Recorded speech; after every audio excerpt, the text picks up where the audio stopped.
40, sure. If you want to have a shack in Goa, it used to be my dream when I worked like that too. But I want to have a shack in Goa, not wear shoes, chappal pehen ke, have fish fry. Like it is so hard when you are going to a shadi, suppose your family ki shadi, and everyone is talking about you and pointing fingers at you. Can you imagine how? I mean, Really? yes, I started working in the States in 2010, and in 2020, after on things that come from the West. That I agree is a fact. Today on TRS, we have one of the most productive human beings that mankind has ever known. Priyanka Chopra.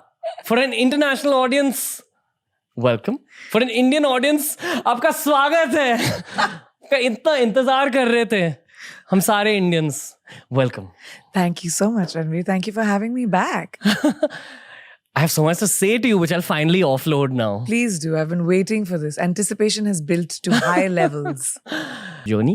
And fortunately, we had first movers advantage for doing the podcast in India because podcasting wasn't a culture back then. That's true. Yeah. That was right at the precipice of it. Yeah. And whenever someone asks me what my favorite podcast was or my favorite guest was, I say you. I love being a favorite.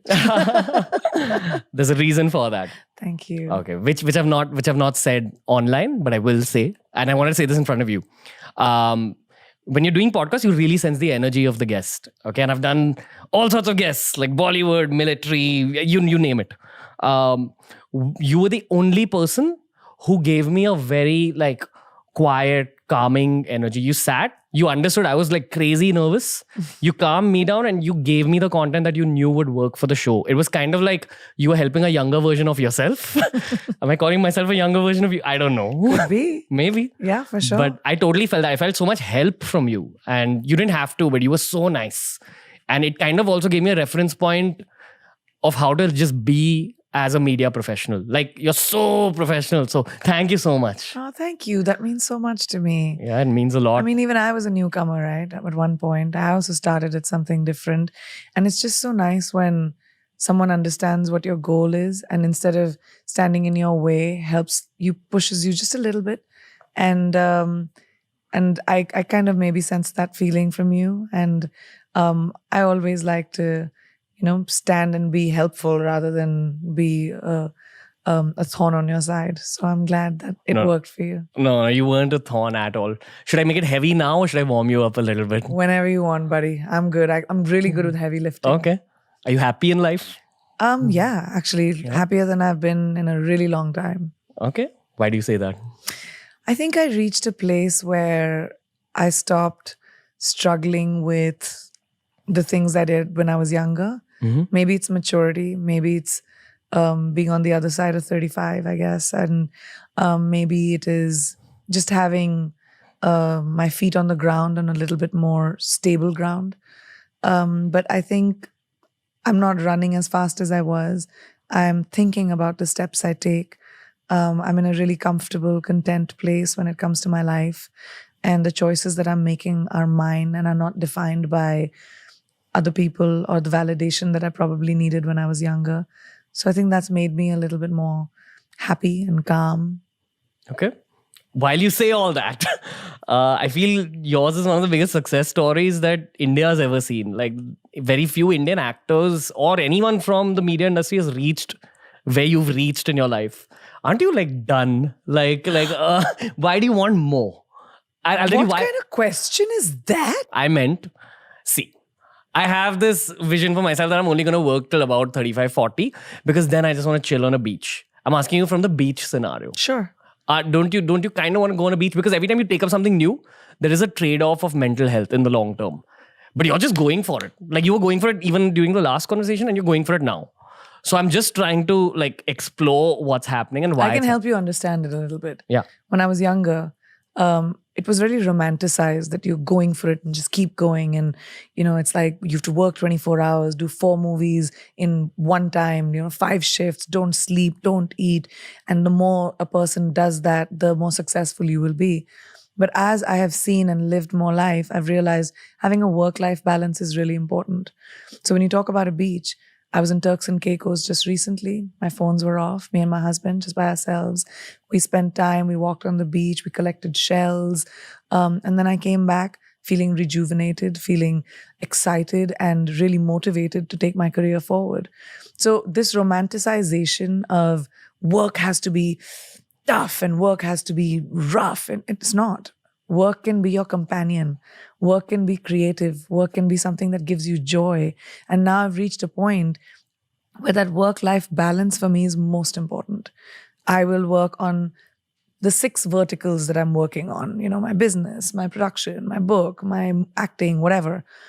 But when I switch off, I'm with my family, I'm at home, I watch movies, I do whatever I want to do. So then when I come back to work the next day, I have the focus to be able to do even more things.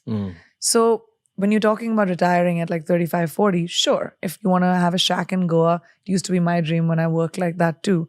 But I want to have a shack in Goa, not wear shoes, chappal pehen ke, have fish fry all day, and that's what I wanted to do. But as I realized that there's something, I love my job and I love being able to create in very different ways. I have the privilege to be in a position that not many have been in. And I've created that by myself. I don't want to give it up. And I don't want anyone to take it away from me. It's my legacy for my children and for the future generation that may not have even seen the potential of something like that for themselves. Why would I give it up? Again, I feel you're helping a younger version of yourself. Sure. Somewhere in some other universe. I like deep sea diving. Let's go. Okay. I feel it helped you a lot as a person as well. America does have this very different entrepreneurial energy. It's got like this little like accepting energy. As long as you're willing to work hard, the country just accepts you. You'll be able to create further opportunity yourself. But now I will let you unpack. I feel it's been great for you. And the harsh truth, I'm going to say it online, is that India finds things cooler when they become cool abroad and then come back. I mean, that's a fact. Like Swami Vivekanand is used as one example. That's our colonial background. We still haven't been able to shed that. जब बाहर अच्छा होता है, imported माल होना चाहिए. We have a lot of equity on things that come from the West. That I agree is a fact. But no, it's not. It's not the easiest thing to be an Indian in America. Yeah, it's not easy. Even Priyanka Chopra said that, felt that. I mean, yes, I started working in the States in 2010. And in 2020, after 10 years of working in the industry, I started with music and then pivoted into acting in America. So started in 2010 for context. In 2020, I got my first leading role. How long did it take me? 10 years.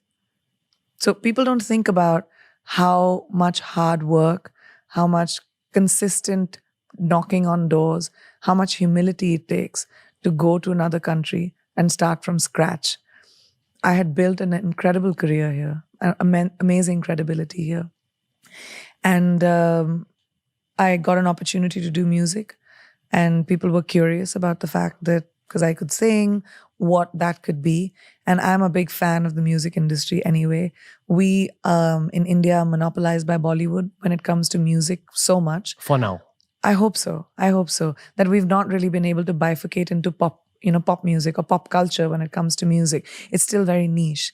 So I was really a big fan of like music and musicians and very excited about that opportunity. Went there, worked with the most incredible musicians and quickly realized that I'm not as good as them, and I should go back to my day job. I'm very astute when it comes to, I don't lie to myself. I'm very honest to myself. So I did the music. I love the music that I did for myself, but it wasn't my standard of excellence. It was good. It was fun. Played on the radio. It was successful. Sold a lot of CDs, but it wasn't my lane. And that made me want to dabble in acting as well and see if there was an opportunity there. But it required me to strip every single thing that I knew in India and the laurels that I had achieved in India, the awards that I had won, the movies that I had done, the box office successes that I had seen.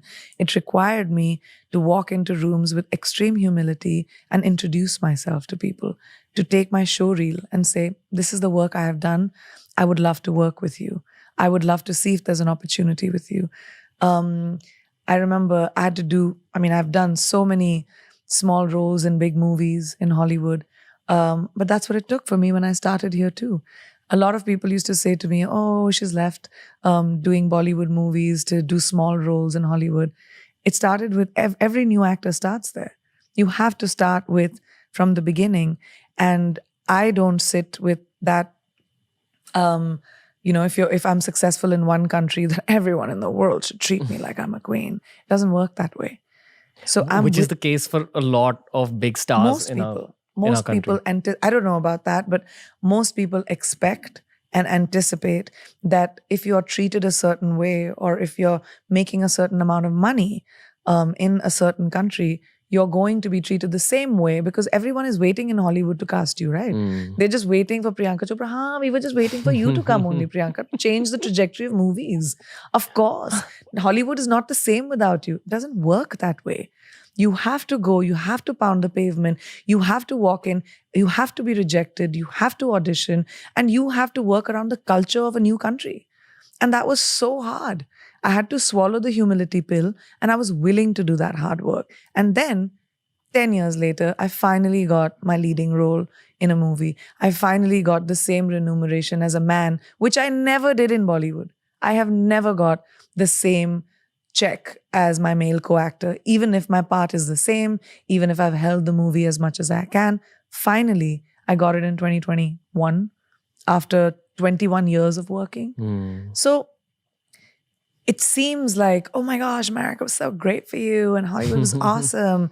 But the tears that it took when you move to a new country with no friends, no family, working with people that don't know you and don't know what you are able to achieve. When I first started doing Quantico, my co-actors did not understand the hoopla around me. They were like, who is this person? Like, why are you, the lead of that was the first time I got a lead role in a television series.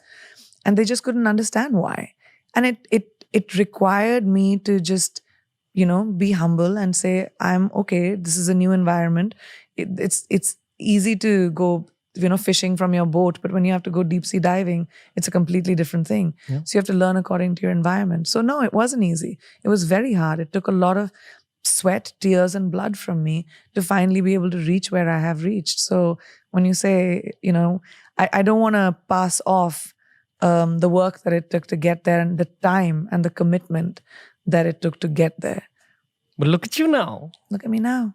But I'm still at the beginning. That's what I'm saying. It's the first movie that I'm doing as a lead part. Who knows where else I'll go? Again, the mainstream narrative though on you is that things have just gone upwards. So I love that you're saying this. Because I'm not someone who talks about my struggles too much. Why don't we talk about your struggles a little? Let's do it. Okay. You have to ask me the questions. Did people try jeopardizing your career here, there, at any point? Because that's the one thing I'm slowly learning about success. Like the moment you start climbing that ladder, there's too many people who don't like that you're climbing the ladder and try pulling you down. I don't know. Unfortunately, I feel like in India, we've been taught that mindset. We are not people as a people. Very few of us are happy for somebody else's success.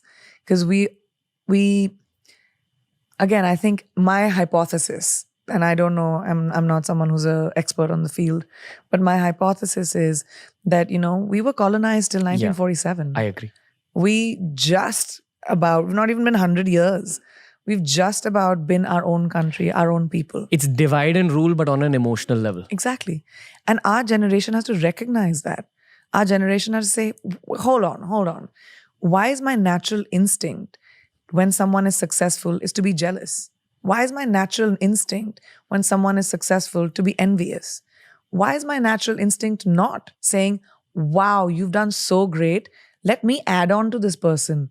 Let me push you forward because then you're pulling me forward. There is such a strength in numbers, which we don't recognize. If we only collectively banded together and supported other successful people in our fields, we would be unstoppable in the world. We are 1/5 of the world's population. But we've never been able to take our own stand because of that reason. I feel this is something we can learn from the West. They Maybe. cheer each other more than what we Probably. do. Probably. I don't know about where that learning comes from, but I just like you, I've also had people wanting to jeopardize my career. Like what take used away to happen? I don't know, take away from work, make sure that I wasn't cast just because, I was doing well in what I was doing. But that's not what stop. I don't sit and wait and harp on. I mean, maybe I'll cry one night or the other when an opportunity was taken away from me, but I don't sit in the shit, you know? You can sit in the shit and then you'll start smelling of it. And then you don't even know you're smelling of it because you've got so used to it.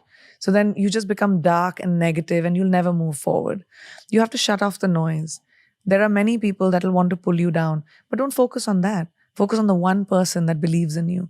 Focus on the light, little sliver of light that you might see, a little bit of inspiration that you might see. And that's the hardest thing to do because you're bogged down by baggage. You're bogged down by shackles of people holding you down. So you have to really push forward. And that's just individual. Do you have that inside of you to fight that fight for yourself? Or are you going to wait for somebody else to do it? That's an individual choice. Let's talk about that little sliver of light. Yeah.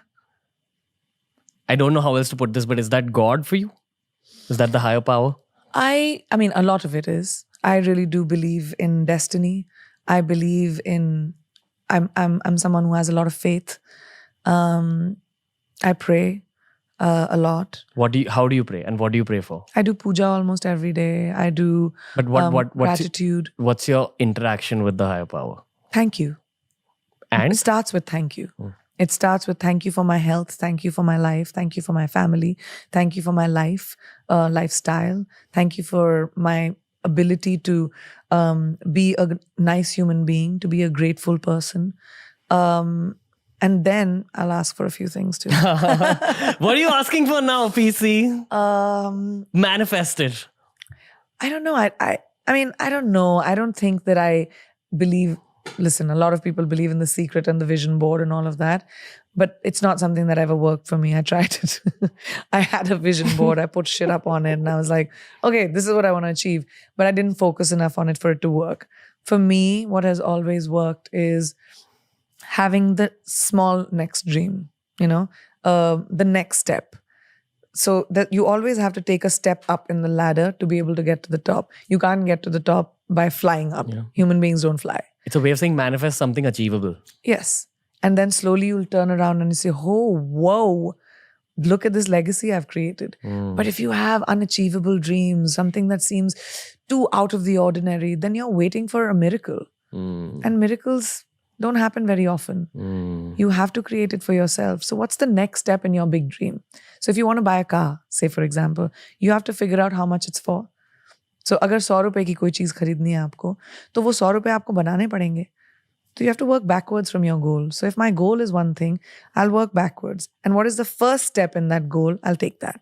Then the next step in that goal. And slowly you'll buy your car. What would you like to change about this whole journey till this point? Is there anything you'd like to do differently? Yeah, I'd like to tell my younger self not to have stressed out so much. I used to have a lot of anxiety around losing my job, losing my position. Losing time. That's no, never time. Because that's a very, very common thing now with What do you teenagers, with college. Everyone's afraid that they're getting too old when they're 18. I mean, I'm not afraid at 40 of getting too old yet. Yeah, well, that's your glass ceiling for you right there. What do you mean? I mean, you're telling yourself you're too old at 18. It's like everyone's aging. That's the one thing as a fact we know, birth and death. That's going to happen to all of us.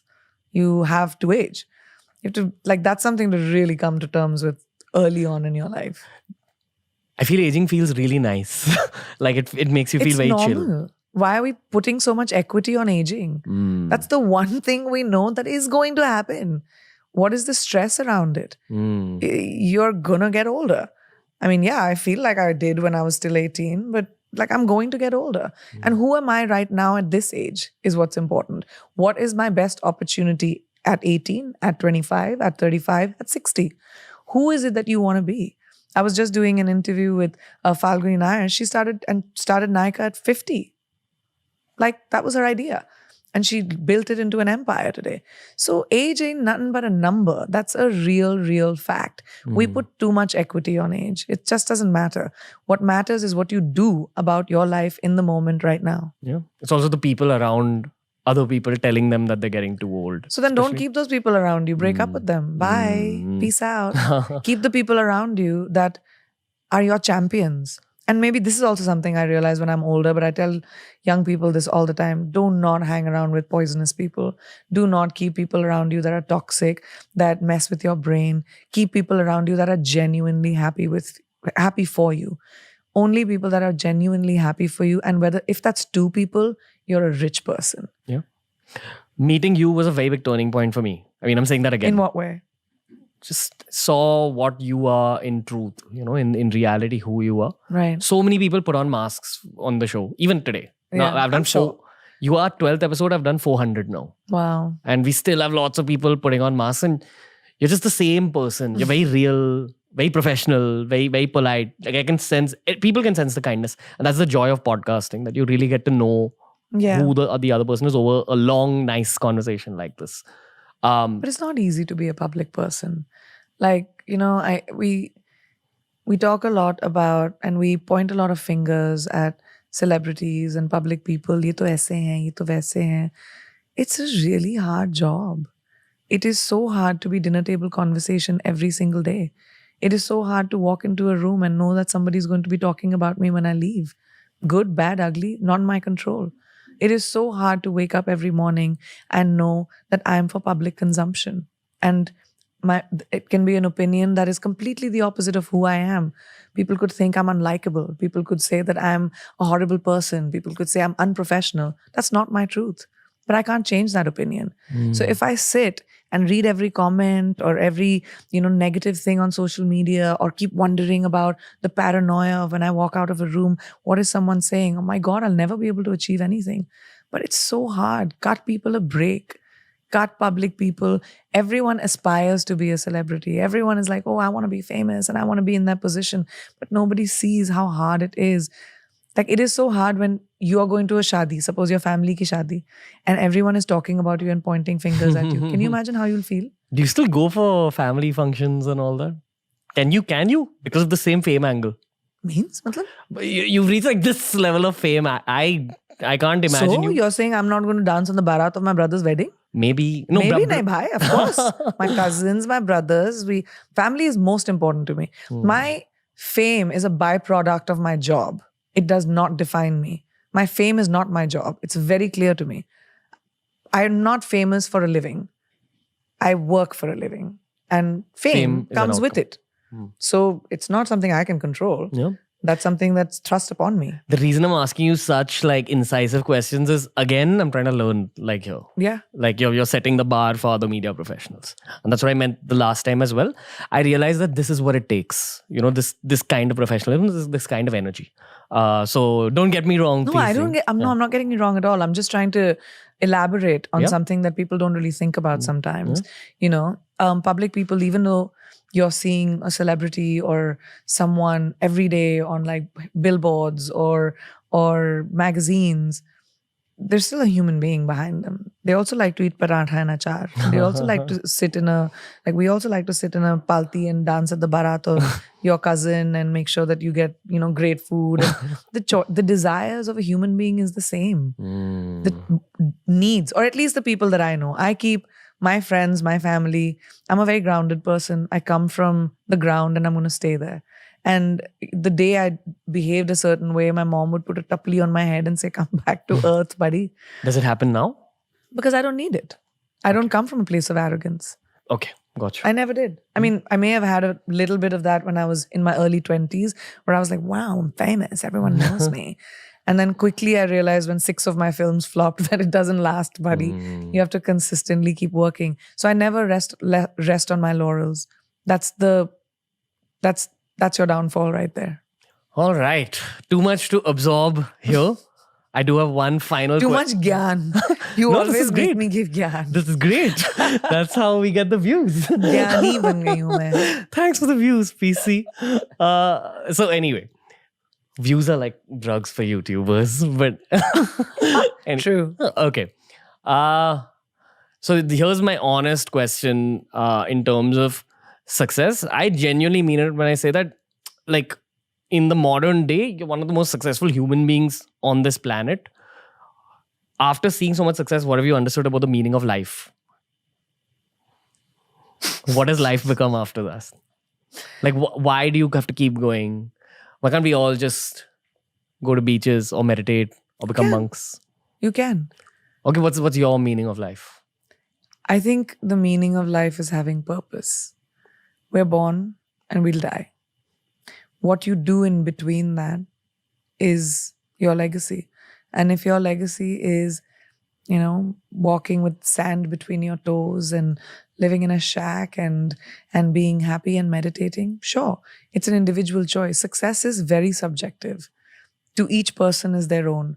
My success might be completely not attractive to somebody else's success, So the equity that we put on, you're the most successful, one of the most successful people on the planet, whatever, great. That's my version of it.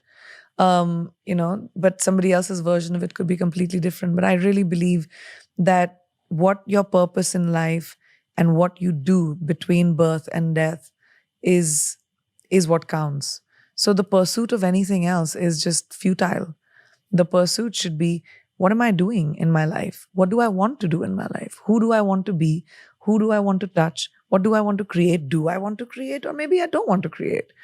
And all of it is fine, as long as you're at peace with the choices you make. So make choices that make you feel peaceful. Gotcha. All right. PC, another epic episode. Any signing off notes? Well, the only thing I'll say is the one thing you did talk about was I'm very excited about the multiple things that I do. But the one thing I'm really, and the reason that I've come back, and I really wanted to come back to Bombay, but launching Anomaly in India really helped me, have a reason to come back right now, because abhi to ghar bhi nahi hai mera Bombay mein. You always have a home in Yes, Bombay. that is true. PC. Bombay mera ghar hai. Pura Mumbai mera ghar hai. But, like becoming a founder was terrifying, because that's not what I do. It's not something I knew. But creating hair care, understanding why do I want to get into beauty, makeup, skin, which one should I do? What is the gap? That learning of creating a brand, which I'm so proud of. And not for the fact that, I've created a beauty product, but the fact that I found a white space which I could create a product that you would have spent 5 times more money to buy. And the Indian new consumer is very aspirational. We want to take care of ourselves. We want to look our best. We want to get the best brands in the world. We're aware, especially that Gen Z that you're talking about. But we're also aware about what we're putting in our systems. We want to eat good. We want to try good stuff. So I'm very proud of Anomaly because it hits that trifecta. It's sustainable. We make all our packaging from 100% recycled trash, from ocean-bound plastic to landfills. So we pick up trash and we create these bottles. And because we're making our bottles from plastic trash, we didn't spend too much on it. That gave us more of a budget to have really excellent formulas. And when you use it, you will know. Please keep a bag for Ranveer. Looking forward. We'll be bathing in some Anomaly tonight. Yeah, you will. And another thing is that marketing has always told us men's hair care needs and women's hair care needs are different. Hair is made of the same stuff. Don't fall for this marketing thing. Anomaly is for anyone who has hair on their head. Please use... and also the fact that it is clean. It has none of the bad stuff that usually formulas and shampoos do. If you read the ingredients of any shampoos, you'll see things like... sulfates, silicones. Like that stuff should not exist in your shampoo. Mineral oil exists in shampoos. Mineral oil goes into your car. Why is it on your head? Can you imagine what it is doing to your scalp and your system? It's crazy. But to be able to create something which is clean, affordable, sustainable, and excellent at the same time is something I was really, really proud of. And when we brought it to Nykaa, we, on the first day, sold 1 Anomaly product every 7 seconds. And that just was amazing to me. And then we had repeat customers. And in the last 3 months, we're the top 10 hair care brands on Nykaa, and they have like some 400, 500 hair care brands. So it just makes you feel really proud of the fact that you've made something good. And whenever you make a good movie, it's the same feeling. Or when you have a good podcast. Like this you're one? Like, yeah, like this one, hopefully. Like, yeah, man, I did something good. So it's a really good feeling. Yeah. Priyanka Chopra sharing her blessings with the world. That's all I'll say. I'll say one more thing though. Yeah. I think it's just the beginning of your business career, and you're gonna like really flourish. That same energy is gonna enter this, and it's my crystal ball, and hope it's your telling me the crystal ball's truth. right this It's time. telling me the truth. You're one of those people who just touches something and it turns to gold. No, it doesn't just turn to gold. In the long term, PC. You have to work towards making it gold. See, that's your perfectionism No, it's speaking up. not. It's You just don't the think so? truth. Okay. You cannot touch something. Only Midas could do that. You cannot pick up something and say, oh, it's going to be great. It took a year and a half of research, of trying anomaly on my friends, my family, my team. They were all my lab rats, sitting and thinking about what the font should be, where the rose gold should be, should the trash be up front, what the smell of it should be.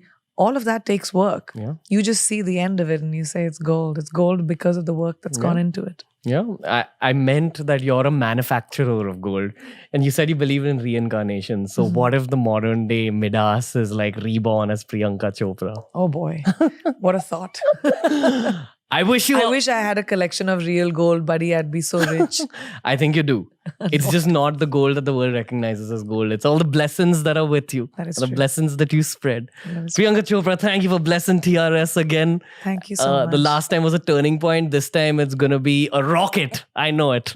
So I'm saying this extremely humbly, but you're a good luck charm. Trust me. Thank you. I hope so. Especially for our team. But generally, I wish you so much luck and love. And I know that, you've expanded and done so well so far.